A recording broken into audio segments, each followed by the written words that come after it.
How's it going, everybody? Welcome to Talkin Sports. I'm Matt Bisaccio. I'm joined by Connor Clement. What's going on, Connor? Hey, what's up, Matt? Let's get right into the action. Let's talk a little Celtics. Obviously, a lot going on surrounding the Celtics right now. I think the burning question in everyone's mind right now is Kawhi has left Toronto. He's headed out west to join the LA Clippers. Does that make things a little easier, should I say, on the Boston Celtics moving forward next season? I definitely think that it makes it a lot easier whenever you're going to lose somebody who's an MVP candidate, somebody that ran through the Eastern Conference Finals, who was the Finals MVP. I think the road is surely clearer, but I don't know if I'm going to go as far as to say it's going to be easy. There's still a few different teams that have comparable talent than the Celtics. Now, the Celtics have great wing players like Tatum and Brown, and hopefully Gordon when he comes back to full strength. But you still have really good teams like, say, like Indiana. They just picked up Malcolm Brogdon. They're going to have another guy like Victor Oladipo that's going to join them later on in the year. So Indiana should be a good team to look forward to as far as a team that's going to compete.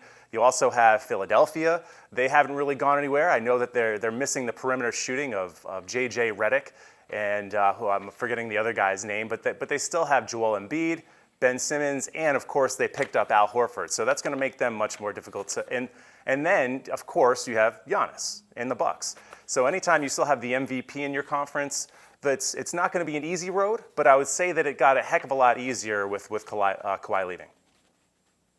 Now, the Celtics did something that many teams don't have the pleasure of doing in getting an all-star when losing an all-star. Obviously, Kyrie Irving walking away down the road to the Brooklyn Nets, but the Celtics got Kemba Walker from the Charlotte Hornets. He's a three-time all-star point guard coming off his best season of his NBA career. Certainly well known here in New England, played at UConn, won the Big East tournament and the national title while he was there. What do you make of that? I think it's a great situation for the Celtics to be in right now. Obviously, they weren't going to be able to retain Kyrie. Reports are that he had made up his mind by as early as February. And then when you look back and you see what happened with him and Durant at the All-Star game, it's pretty easy to think, yeah, he'd made up his mind by that point. So if you're not going to have him going forward, then the next best thing is to have another All-Star point guard. Kemba Walker, there's not much of a drop-off from Kyrie to Kemba as far as scoring ability. Kemba can put the ball in the basket. And I saw a stat the other day that mentioned his clutch points. Now that's 5 minutes left in the game within 5 points of the lead one way or another. And Kemba Walker, after James Harden, had the second most points in the NBA in that situation last year. So I don't think that you're going to miss a lot in a scoring aspect. And obviously, the situation can't be any worse, can it? I mean, I can't imagine that Kemba Walker's going to come in here and you're going to have a similar situation that you had with Kyrie this past year, where the guys didn't get along. So I think this is an obvious addition by subtraction alone with Kyrie leaving, but having the opportunity to get a new guy and an all-star at that, it's going to be a great situation for the Celtics this season. Now, is it championship level? I'm not sure, but at least it's going to be something that's going to be easier to cheer for. Absolutely, and on top of the Kemba Walker signing, they also brought in a big man from Turkey, Enes Kanter. He's had a pretty decent NBA career thus far, played at Kentucky. He's basically a walking double-double, if you will. He's had a lot of good moments in the NBA thus far. Is that going to be a good move for the Celtics? From an offensive standpoint, I believe it's going to be great. He doesn't have the range that Al Horford does, but he's a much better scorer from 15 feet in than Al is. And he can rebound the basketball. A guy like Al Horford over his time with the Celtics and even before, he's a 6 to 7 rebound a game kind of guy. Kanter, like you said, double-double. Just last year, 9.8 rebounds per game, and he's close to that for his career average too. So if he can get somewhere around there, it's certainly going to work out on the offensive end. Defensively, though, he's not nearly the defender that Al Horford is.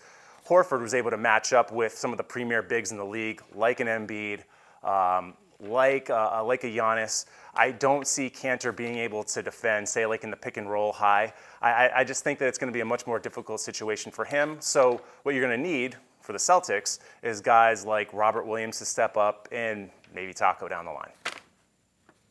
Now, the Celtics just finished up Summer League action. They were a game away from getting to the championship game. They fell to the Grizzlies, I believe, before that could happen. So a lot of good moments for some of the younger guys that joined the Summer League team for the Celtics. Who was the most impressive player out there to you? The one that stuck out the most, I should say, was Taco. I mean, obviously, from a physical standpoint, the guy's like 7'6", and he can dunk the ball without jumping over a sheet of paper. So from that standpoint, he's the one that stuck out the most. He's the one that you'll probably remember looking back. But from an actual on-court standpoint, what he might be able to do for you next year is Carson Edwards. I mean, the guy can put the ball in the basket. So if he can be somebody that can be a steady backup for somebody like Kemba, I think that bodes well for the Celtics going forward. And not to mention, they're already in contract talks with Carson Edwards for a four-year deal with the team. They certainly want to lock his skill up. He's going to be a great option for them off the bench this year in his rookie season.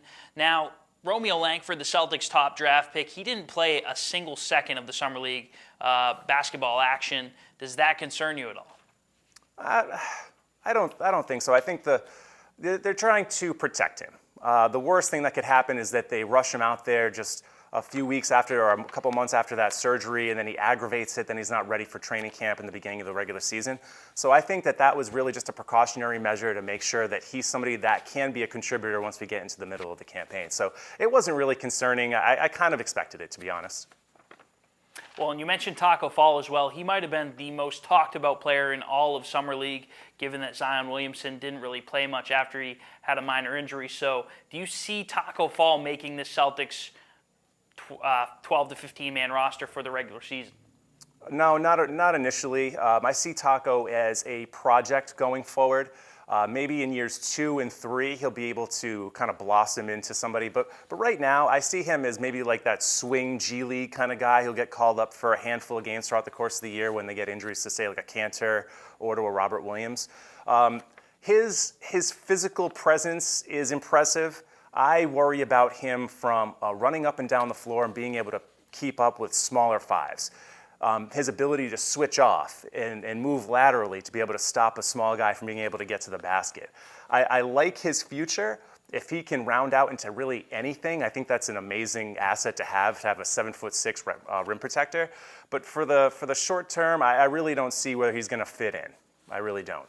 Yeah, Matt, I have to agree with you about Taco Fall. I don't see him making this preliminary Celtics roster, given the fact that they have somewhat of a good depth at the center position now with Enes Kanter. They re-signed Daniel Tice. Robert Williams will more than likely be on the Celtics bench to start the season. So I do think they're going to stash him down with the main Red Claws in Portland, develop his skills a little bit more offensively. I think defensively he's already well-rounded enough to play in the NBA. Obviously, he's a block machine.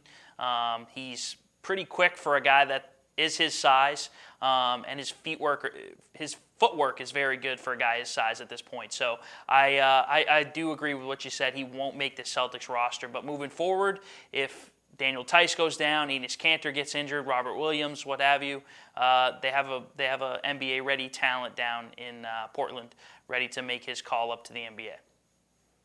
All right, we're going to transition to the Sox. They're coming off the All-Star break last week. They took 2 out of 3 against the Dodgers and took 3 out of 4 against Toronto. My quick math, that's 5-2 since the All-Star break, so they're playing a little bit better. Is this team poised to make a playoff run, or are they about to sink off? I mean, I think there's still a lot of baseball to be played. They're 10 games behind the Yankees right now for the AL East, so that almost seemingly feels impossible to catch the Yankees at this point. With that being said, they're only 2 games out of a wild card spot. They're battling the Cleveland Indians, the Tampa Bay Rays in their own division, and the Oakland Athletics. So after they play a 3-game series in Baltimore this weekend, they head to Tampa Bay. We were talking a little bit off camera, you and I, about how important this 3-game stretch in Baltimore is, and then how they transition down in Tampa Bay. And they really need 2 series victories, whether that's a sweep over Baltimore or 2 out of 3 against Tampa or vice versa. They really can't afford to lose either one of these series at this point in the season if they want to make a playoff push. Agreed. Now, Chris Sale, he just got his first win at Fenway in over a year. As hard as that is to believe, it's actually true. Can the Red Sox afford to have him be like he's been over the last couple of months, or do they need him to be the ace that he's been over the past few years? Yeah, it's really been an up and down season for Chris Sale all around. I mean, he's had some starts where he's been good at Fenway Park, and either the team blows a save or he doesn't get the run support that he's needed. He's had a few really bad outings, though, as well. Yesterday, he looked like the Chris Sale of old, though, striking out 12 batters, going 6 innings. I think he was right around 100 pitches. He gave up 2 or 3 hits, and I think all of them were singles. So that's the Chris Sale that the Boston Red Sox need moving forward, the dominant lefty ace that they signed to an extension before this season. And certainly they will need him at his best if they're going to make a playoff push. And then beyond a playoff push, if they want to try and repeat as world champions, they're going to absolutely need Chris Sale at his best. So if the Red Sox don't take care of business over this 6-game road trip, they could find themselves 5, 6, 7 games out of that second wild card spot and then obviously forget about the division. So if that is the case, is this team going to have to start selling off pieces? I think it's kind of a no-brainer that they'd have to. I mean, you have guys like Mookie Betts, who is set to make a lot of money at the end of the year if he doesn't go to arbitration. So that's at least going to be $25+ million right there if he does.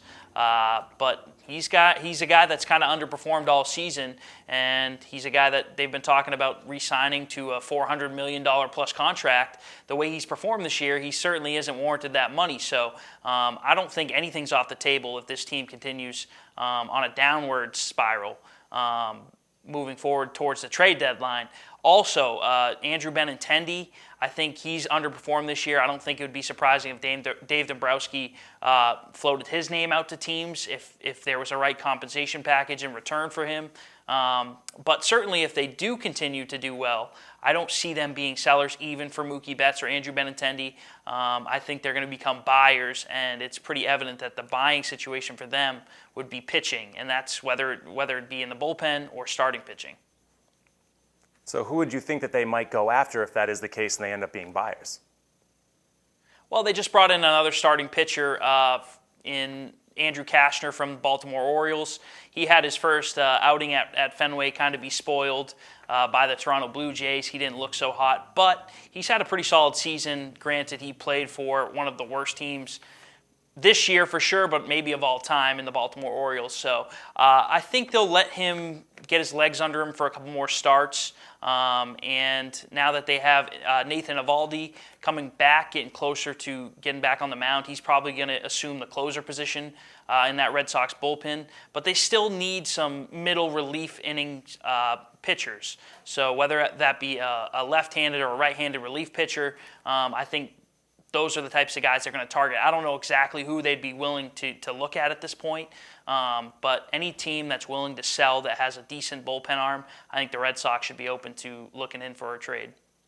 I couldn't agree anymore. I think if the Red Sox are in a position to actually go out on the trade deadline and buy something, they're going to need bullpen help. The lineup has been fine all season. The rotation outside of Sale has been good at times, especially a guy like David Price, who's bounced back really well this year. You know, kind of piggybacking off of the postseason performance last year. So if I had to say anything, it has to be some bullpen help. They have to get somebody that can lock down that 9th inning. Now, I mentioned a little bit before about Mookie Betts, potentially selling him if the team goes down from here, or keeping him moving forward. What do you think he's worth down the road, and do you think his future is here in Boston? To speak on what I think his future is first, I think his future is elsewhere. The free agent market is going to, in a couple of years, they're going to blow him out of the water with a deal. I don't care that he's had a down year this year. It's Mookie Betts. He's an MVP. He's shown throughout the course of his career that he's an incredible player. I mean, he's not Mike Trout level, but I think that he's certainly on par with or even better than Bryce Harper. And look at the contract that he just got. So guys are getting overpaid, and I don't know if the Red Sox are going to be able to pony up and give him that, because there's going to be a lot of guys that the Red Sox are going to have to pay for over the next few years. So my guess is that Mookie Betts, in a year or two, if he's still with the Red Sox after his contract is up, then he's going to walk and go somewhere. So I guess I say that to say this. I believe that the Red Sox over the next couple of weeks are going to tailspin. I don't think that they're going to stay on par with the other teams that are fighting for that second wild card spot. And I do think that they're going to pull the trigger and they're going to pull off a move, because the Red Sox have shown over the past few years that they can rebuild on the fly and they can win. So I think that they're going to try to sell them off, get pieces, and like you said before, Andrew Benintendi is somebody else that they could trade as well.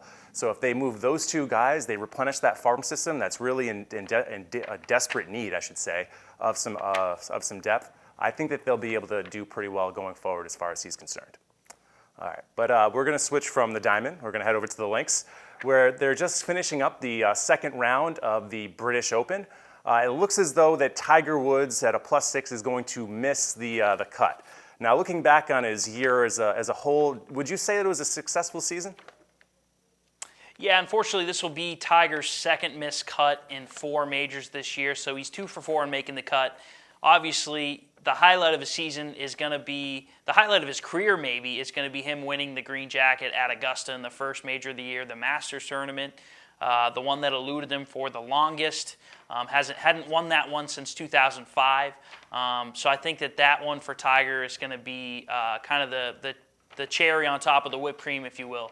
I don't think it's a bad or down season for Tiger. I think he's slowly making his way back to the top. I mean, he's mentioned this week that Father Time's just kind of catching up with him, and his body's getting older.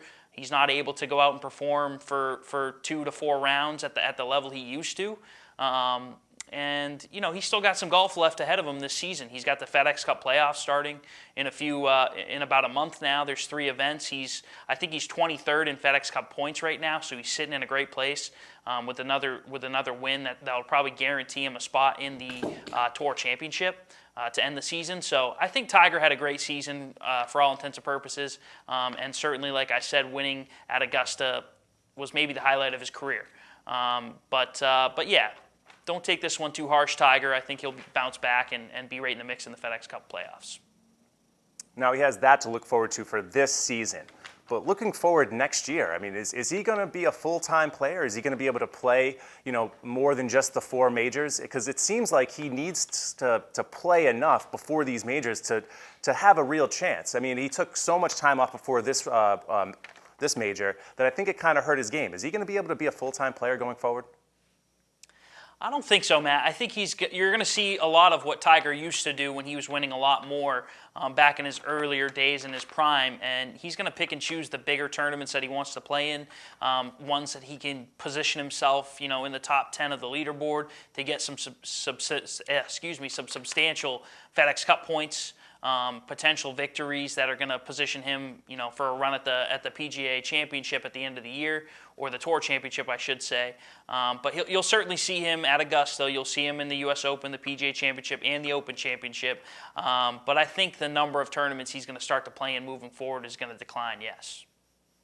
Well, unlike Tiger, Brooks Koepka is in the mix. He's -5. Is he primed for a major win number 5? If you were giving me one golfer to choose heading into the weekend that I could put all my money on and be sure about the pick, I would definitely go with Brooks Koepka. The guy is just a winning machine. Earlier this week, he was quoted saying that he doesn't practice before regular golf tournaments. When you see him on TV, that's when he's playing golf. He practices a little bit before the majors, obviously playing over in Northern Ireland at Royal Portrush for this Open Championship. You got to get some practice in. Not every day these guys are playing link-style golf. But I do like Brooks Koepka into the weekend. I mean, I wouldn't be surprised if he came up a little bit short. Obviously, he's had a great historic run, and for him to win the Open Championship after some of the majors he's won over the past 2 years, that would be almost ungodly and unheard of. So, like I said, wouldn't be surprised if he came somewhere in the top 5, but also wouldn't be shocked if he won this one either. Brooks just seems like a regular guy. I mean, do you think that's the reason why he's really taken with a lot of the American audience? Yeah, I think Brooks is just down to earth. I think he loves playing golf, but at the same time, I think he loves just being a normal guy, as you said, Matt. I think he enjoys his time off in the off season. I know that when he stops playing golf after the season, he won't pick up a club for 6 to 7 weeks. He won't swing a club for 6 to 7 weeks, and then he'll jump back on, to his routine and get back in the mix of the tour. But I think that's definitely why he's relatable to a lot of golfers, and there's a whole new era of viewers now, the younger generation that have grown up watching him, along with Tiger, but really Brooks Koepka, Jordan Spieth, Rory McIlroy, all these younger guys that got into the game because of Tiger Woods, and he certainly makes the game exciting. I mean, he overpowers the ball with his strength.